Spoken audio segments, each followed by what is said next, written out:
കൂട്ടുകാരെ, നമ്മുടെ മദമേരിയുടെ ജന്മ തിരുനാളിന് നമ്മൾ ഒരുങ്ങുന്ന 2ാം ദിവസമാണ് ട്ടാ. ഇന്ന് നമുക്ക് മദമേരിയെ സ്നേഹിച്ച ഫാത്തിമയിലെ 3 കൂട്ടുകാരെ പരിചയപ്പെട്ടാലോ? മദമേരി അവർക്ക് പ്രത്യക്ഷപ്പെട്ടത് എന്തുകൊണ്ടാണെന്ന് ചിന്തിച്ചിട്ടുണ്ടോ?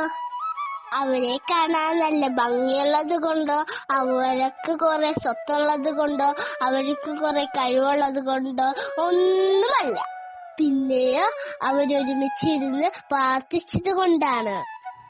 അവരൊരുമിച്ചിരുന്ന് ഒരു മലയുടെ മുകളിലിരുന്ന് പ്രാർത്ഥിച്ചുകൊണ്ടിരുന്നപ്പോഴാണ് മാതാവ് അവർക്ക് പ്രത്യക്ഷപ്പെട്ടത്.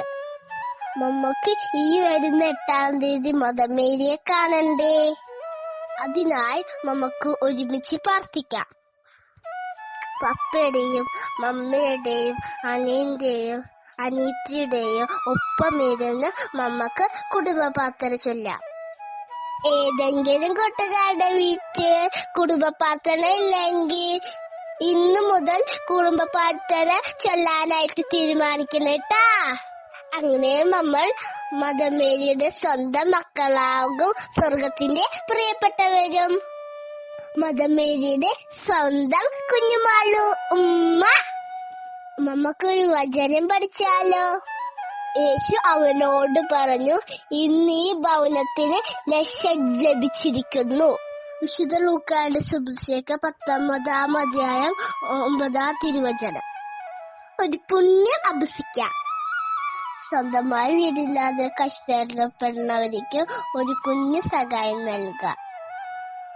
നന്മ നിറഞ്ഞ മറിയമേ, സുസ്ഥി, കർത്താവ് അങ്ങയോടുകൂടെ സ്ത്രീകളിൽ അരികെ വന്നു, അങ്ങയുടെ ഉദരത്തിൽ ഫലമായി അനുഗ്രഹിക്കപ്പെട്ടവളാകുന്നു. മറിയമേ, തമ്പുരാന്റെ പാപികളായ ഞങ്ങൾക്ക് വേണ്ടി എപ്പോഴും ഞങ്ങളുടെ സമയത്ത് തമ്പുരാനെ.